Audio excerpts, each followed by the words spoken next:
Since the flood in Anambra State started, I have visited various IDP camps and communities affected by the flood to see what the situation in the area are and what the condition of the people affected by the flood is like, and also know what the government is doing to help these people. I spoke with a lot of people in various IDP camps, from Anakun to Edekbe, Anam to Atani. The stories are all the same. Government has done little or nothing to assist My these name is people. Venerable George Chukwulebin Anekwe, the priest, the Archdeacon in charge of Odebe Archdeacon, the Anglican Diocese of Obara. I'm residing at St. James Anglican Church, Iyawa, Odebe. Subsequent years that have passed, they regarded this place as IDP camp. But this year, our name are there as one of the IDP camps, number 3 to be precise, in the list of IDP camps. But it is there on the air, not as government recognized IDP camp. Why did I say not as government recognized? It is because if there is anything the government has been doing to assist, we have not felt such here. Not that people didn't gather here. Many people that their houses are under the flood. The houses are devastated. The water has entered their rooms. They packed out of their rooms, ran to this place, keep begging to be accommodated. On seeing that the government are not doing anything, we told them that you are only here to see where you can lay your heads. In the morning, you can go about your normal business if you have a business to go about it. But if you don't have any, you are here, you are on your own. We will only provide the accommodation, the necessary place for toilet, that is the toiletries, and the water that is needed. But as per food, the church will not have the capacity of providing the food. They accepted, and on that ground, more than 80 families, more than 80 families were accommodated here. So if the government has been doing anything, they haven't done anything yet. They have not seen any presence of the government. We are even bothered whether Anambra State governor, whether he knows that this thing is happening. We are bothered. But on the other side, we pity him because he's a new governor. Maybe because he's new in the office, he didn't know that certain helps are being rendered to people that run to this type of places. There's only some few individuals that are human concern. They ask, is there people here?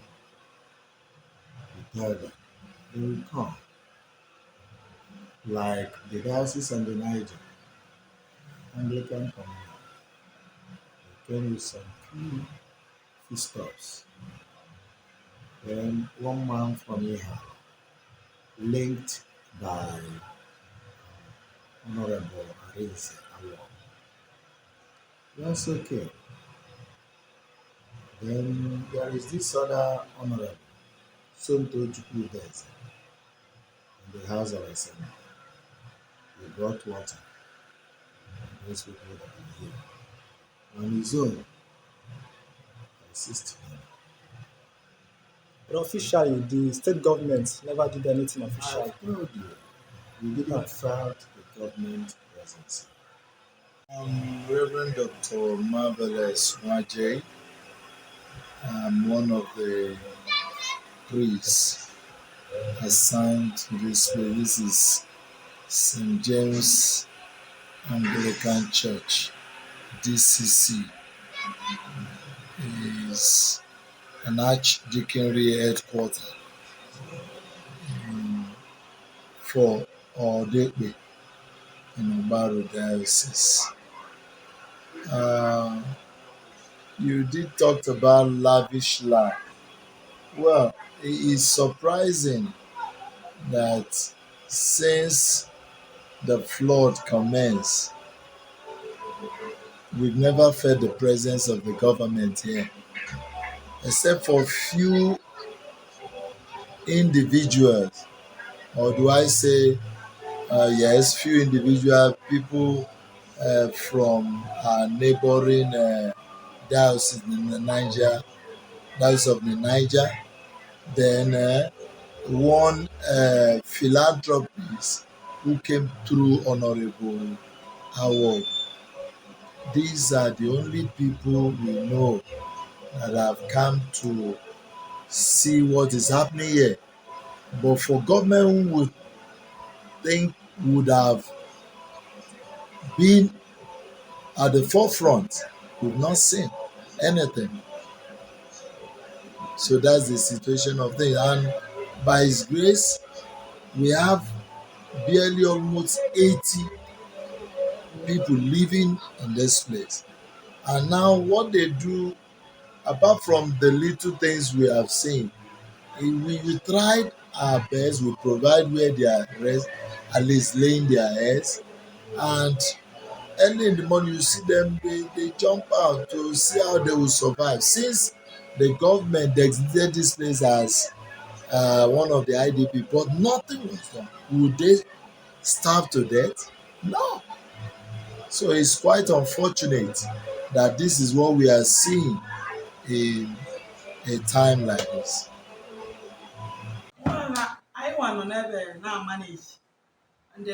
I had a phone the government eyes. I am many plan. I know that very aban. So all this the government they can get one day. Doba say oya banji oya jero banji ya feed you. They balance the ba. Then I back home. No I am malebana. It's na ha ya. So I know do I know they go that one day one woman ga side ebe na-eke ife. Kaba see why not na na-ekwu njin na-ebugere ndị ọsamara na ndị otu ife. Ọ dịghị eru anya aka. So ebunye bag of rice, two bag of rice. Abịakwa ka ya 4 cup with ofu ndomi. This is a sisi there. Ya dị amụ anything. Onye ọbụla na-agwakwa na-enanya gọọmenti rice na iwu. So na onye achụrụ achụ adị achụ.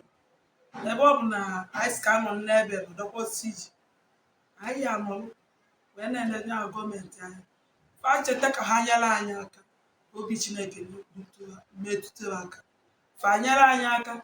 Mana anyị nidile enyemaka. Ụfọdụ bụ nọ n'ebe fe nwere ihe ha ya esi. Onwe ndị ọbụla ha bịa ha na-ayị mmadụ ibebe onwe nke isiri ka itinyere m.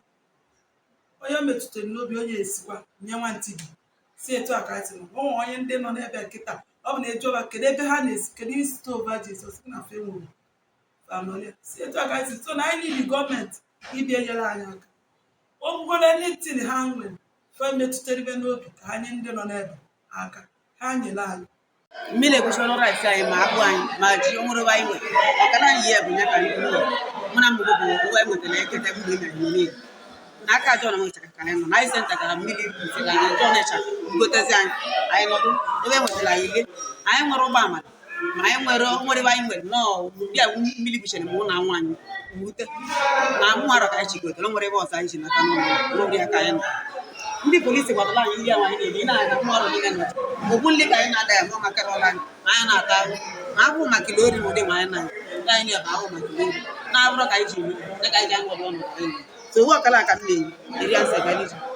nkịtị ka anyị nọ mmiri kpuchiri mma ibe anyị niile ọ na-abịa anyị na-agbakọta ndị ihe mkpọsị na ọta ga-eji n'okpuru ogbu olu mkpọsị ibe ta n'okpuru ogbu olu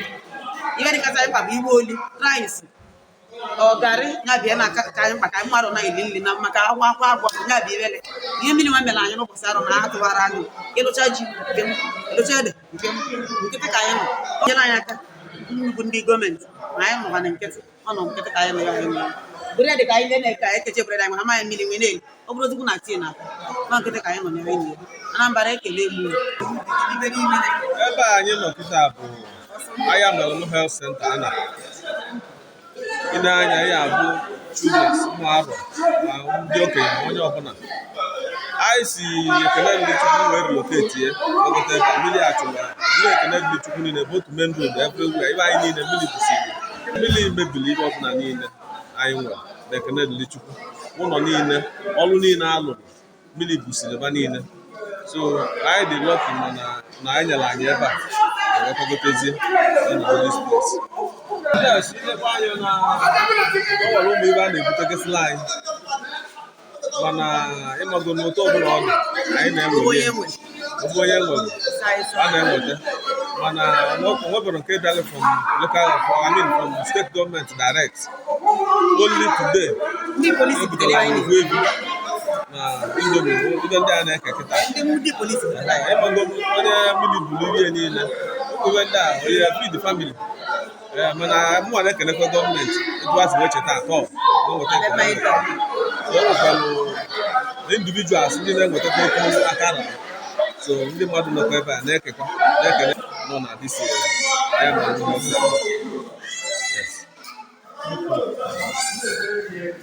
Mr. John Abuja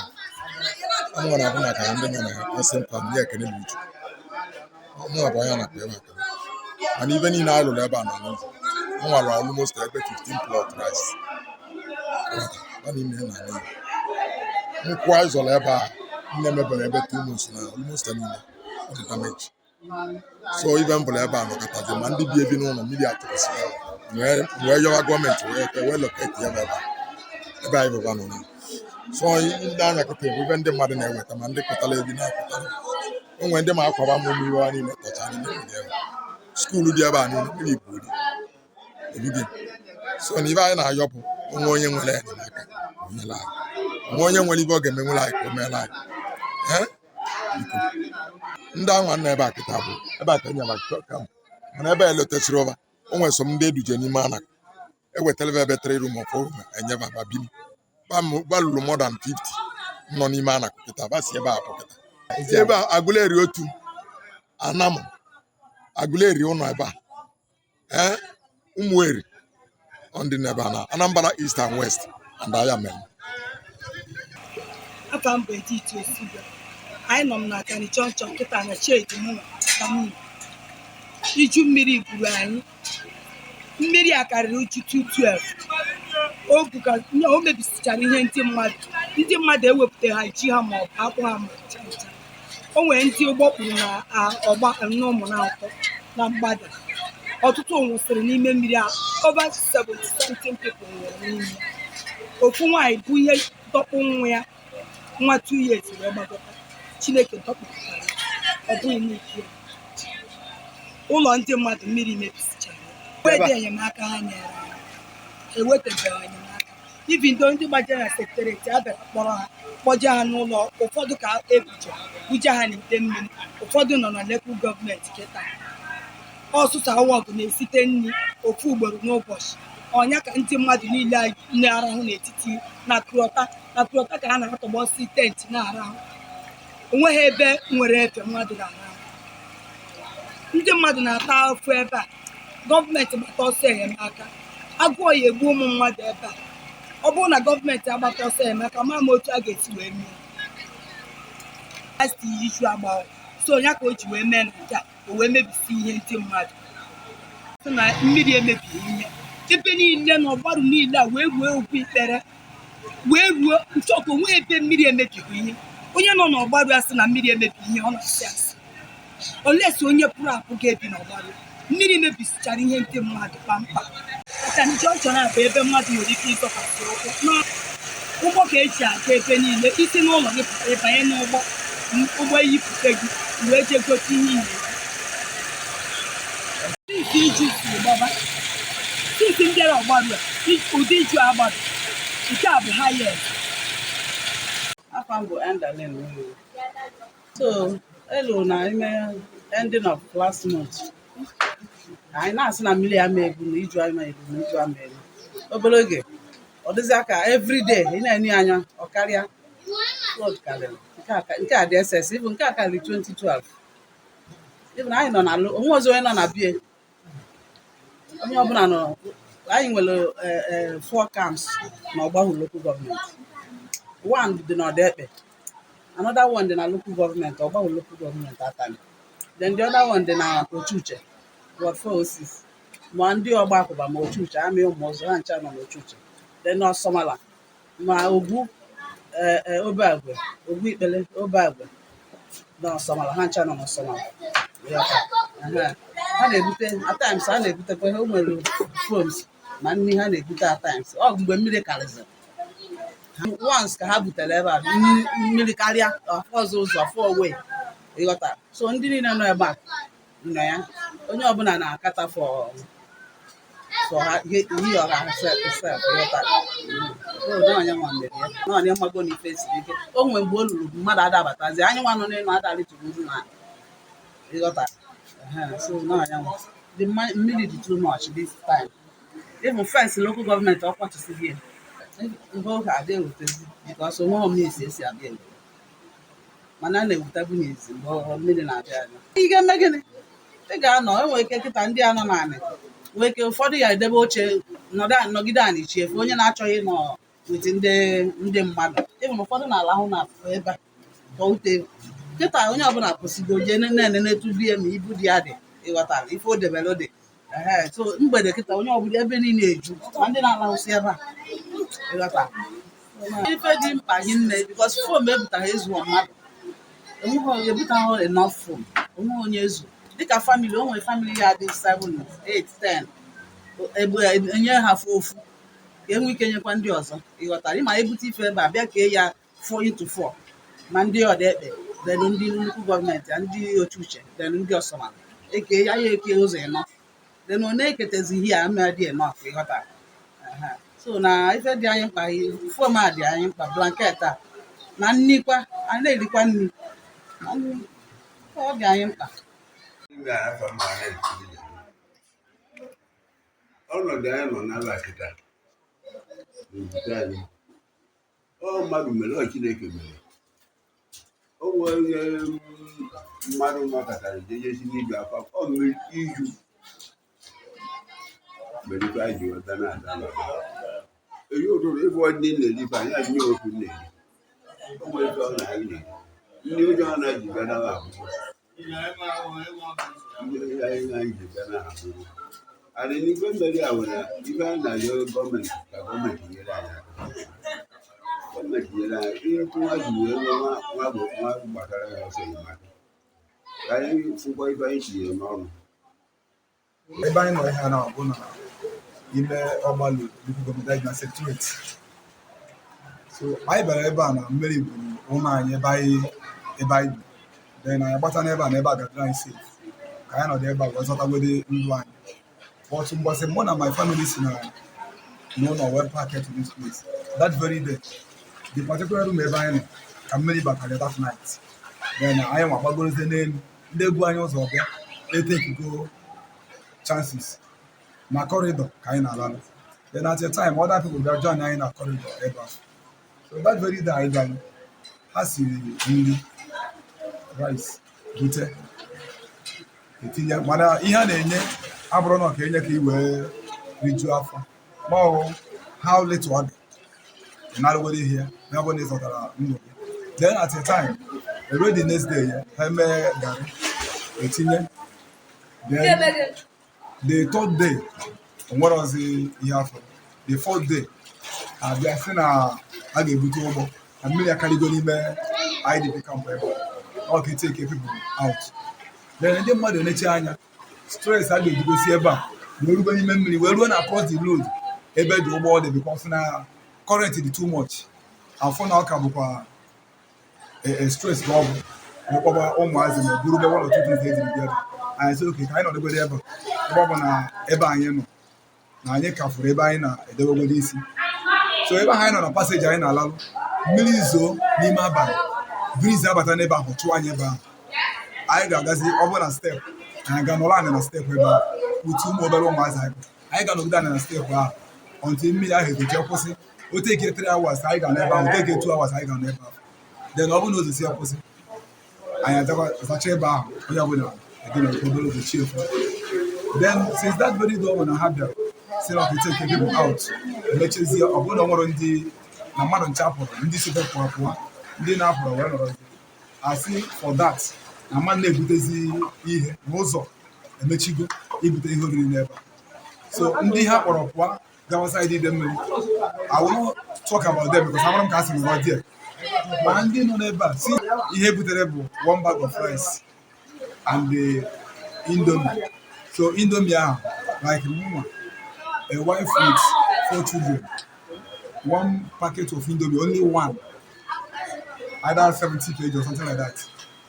then 4 cups of rice since that day till today nothing again and what the hell behind then on with foam able to the ụbọchị anyị bịara idistribute the foam asị na ndị edere afafa ka a ga-enye like anyị nwa edere afa anyị na manye onye dị in charge oge m ga-akọwasị ada sị na ọ bụrụ for me and my wife no the sake of the children ọsị m na ma dịgo above that na ma agafego nke ahụ na m nwere ike avoid ihe ụmụazị ahụ ga-eji wela nsị ọya avoid n'ime mmiri a ka ọwụ ma ọ bụ na mmiri tasịa or before this time mana ihe mụnwa na-ayọ gọọmenti of Anambra State bụ ha jisi ike na ndị ikenye si na ewu mmadụ na-abụ na-enye nri na agụ na-egbu ofu mmadụ ma ezu many people ọ dịrọ izi but ha jisi ike enwe steeti gọvanọ enwe local gọọmenti chairman gọvanọ enwego ndị o nyere ọrụ then chairman na-afụ maka dis local gọọmenti anyị nwekwere ndị ọ handere oge at least o meketakwa onye be anyị ka ọ bụ onye ọgbara ka ọ dị atụ ụjọ mmiri ọ bụrụ na ụzọ emechigo na moto ya ma agafe o nwere ụgbọ like speed boat o visit ya mara ka ndị ahụ na-achị si wee nọrọta ọfụsịa ndị ọgbara nọ n'ime local gọọmenti a ndị mmadụ afụ ndị mmadụ ga-enwe obi ike because na ha afọrọ ya dan na since aha m bịara here ka m kpọzie nọ only once till today afrozi again atani ebe anya nọ iro na atani junction that road gawara ekwusigo road wetu ọzọ o nwere some people ndị si na ha ma nwoke bịa na IDP camp mfabịa nọrọ arụ that road welu canopy tinye so abalị na okpuru canopy ka ha na-alalụ some ji nylon proof wee rụkwa ụlọ kpuchie oisi ọtọsị were ruo na arụ that road but na that road a block go o nwere ebe mmiri kọtụ ga moto adị abazi dị efọ n'ekwuzi so ndị mmadụ rụsị na arụ that road na-alarụ n'ebe afọ Ọsamara na Ogu is very close then ndị nọ n'Ọsamara kapasiti nọrụ bụ na enwere Catholic Church St. Patrick Catholic Church Ọsamara then enwere upstairs inside the church premises about 2 or 3 upstairs then ndị Ọsamara na-agbaga that place ebe a ka ha na-eji eme their own IDP camp so na ebe a ka fam ndị obodo nọ na this camp now bụ ndị some of Atani then ndị akịrị ọzụzụ then anyị nwa abụkwana ndị Ogwu bụ na anyị ebi na kara here and the non-indigene ndị obodo dịgasị iche iche bi n'ọgbaru be very close to this IDP ọha ncha niile bụ ndị nọ n'ebe a ọmọchụ uche indigene nọ here then onwe ndị sikwa n'amị nọ n'ebe a then Atani nọ n'ebe a Ogwu nọ n'ebe a some part of Imo State nọ n'ebe a ndị Abakaliki bisi n'ọgbaru here nọkwa n'ebe a Afọ m bụ John Anaebuka abụ m onye Ụmụda ike ata anọ na local gọọmenti Agbaru local gọọmenti faji nọdụ ebe a bụ na mmiri flood bịa dum too much ibi na nke 212 nke akali nke 212 so onweghị onye ọ na-eme ha fix unless ndị kasịziri obi nwere another means fa ga-esi ebe fa ga-agbaje ma ọ dịka otu a m kwechiri na be m na ejeka omefon weluo blọk ise dọkwasị bifo ndọkwasị my bed na-alarụ di ya ndị be m nọ befa bụ onye ọzọ sọsọ m nwa nọdụzi ebe a ọ mekwe mụ na pa nọrọ onye a ịmago ndị Igbo ha ga-eji na-adị ụjọ mmiri ma otu ọ dị na mụ nwa bụ onye ọgbaru onwe ife dị n'ọgba ya ife gbasa mmiri nna mara ị na-anya kịta eriri mma ji ịkwụ ọkwa akụ ka m na-eme abụ m onye akpa n'ebe a mma m bụ onye otu uche na ọgbaru ebe a mma m bụ onye ọsọma ọgbaru tụrụ akụ ka m ọnọdụ fa adịrọ mma bikos ọ dịghọlụ utu mma wee kpọdo isi na ebe a fa nọ bụ nọ na mmiri kala ebe fa bi ma wee gbatazi ọsọ ebe fa ga-ese bụ ndụ fa gọọmenti like ọ bụrụ oge awụ ọgụ rijim awụ ọgụ nwee ife omegasị baje ndo mmiri adịrọ mọchị otu ọ dị kịta oge ahụ ebe almost every day a na-akwatu efi na agba ịtọ a na-esi rice a na-eke ndị mmadụ bet nke a mmiri bịa dị mọchị chairman bata na ọ ka bụ chairman ọkụ ebe 4 months na oji olubere 5 months o ji bata na si nke ọ batara abata ewetagodi ife oriri ebe a na ebe o nwere ebe a ga-anọ wee si ya so ndị mmadụ nọ n'afọ so egwa gọọmenti ka afa gbata ndị ọgbaru ọsọ enyemaka ọgbaru niile ateho not only atara line area niile wee gbada papa nọ n'akwụkwọ na mmere onye ọbụla te afọ m bụ Onyinye Nwagbo abụ m onye Ọdaekpe anyị so na one of those people mmiri mebiri property anyị wee gbapụtazi na Central School Ọdaekpe wee nọdị mgbe izizi anyị pụtara gọọmenti na-anwa ikefa mana since o ji bụrụ na mmiri chọrọ ịbata n'ebe a some people transfer na so house enyere ha so since then ndị nọzi ebe a adịghọ ọ dịzi ka nwee so wee gba ọsọ iju adịghị na-etezi nwa nwozi onye na-enewa anya and ishi ya ọbụla ebe a ka anyị na-agbata ọsọ iju apart from last year mmiri na-eshighọ nne o jikwara nne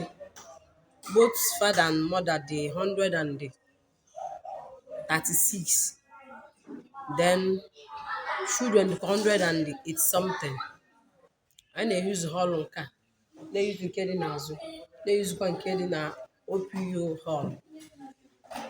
so na-eyuzukwa nke dị na skuul nke a na Diola 1 ebe anyị nọ bụ Anambra West ebe a bụrụ Ibita Anambra Autonomous Community but ebe a nọ na bụ Enu Bridge Mmiata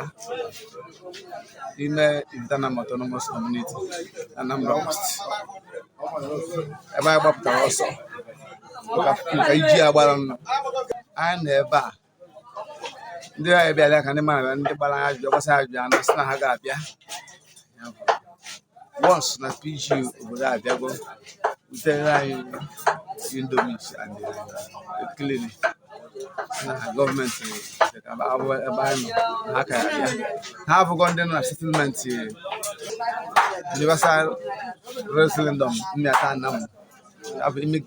Immaculate Heart Parish of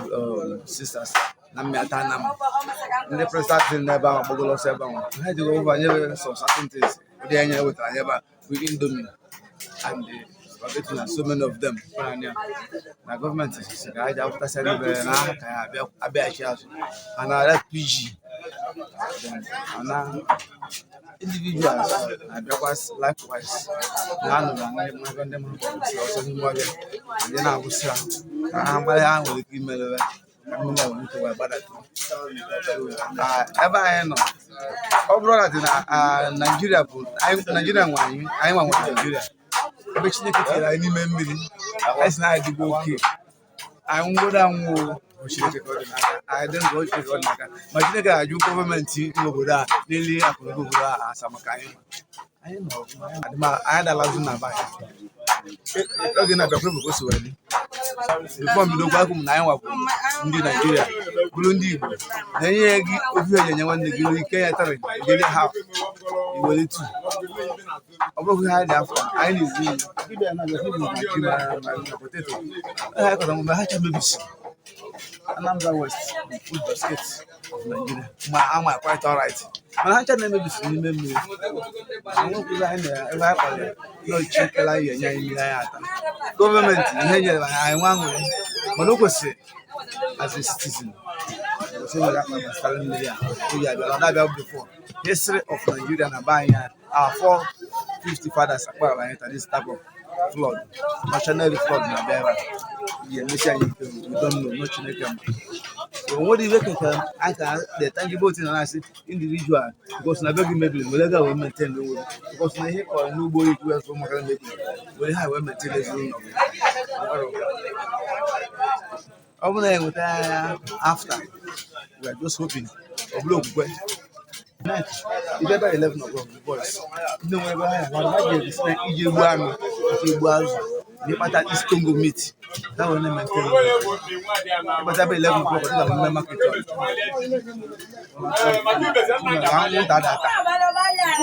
the morning 5 o'clock 4 ndị mmadụ ga-ụgbọ aka ebe kpagharịwa so that is that but we are not blaming anybody anyị nwere ihe na-agba n'oge Chineke kwuru na-eme ọ dị Chineke ma mma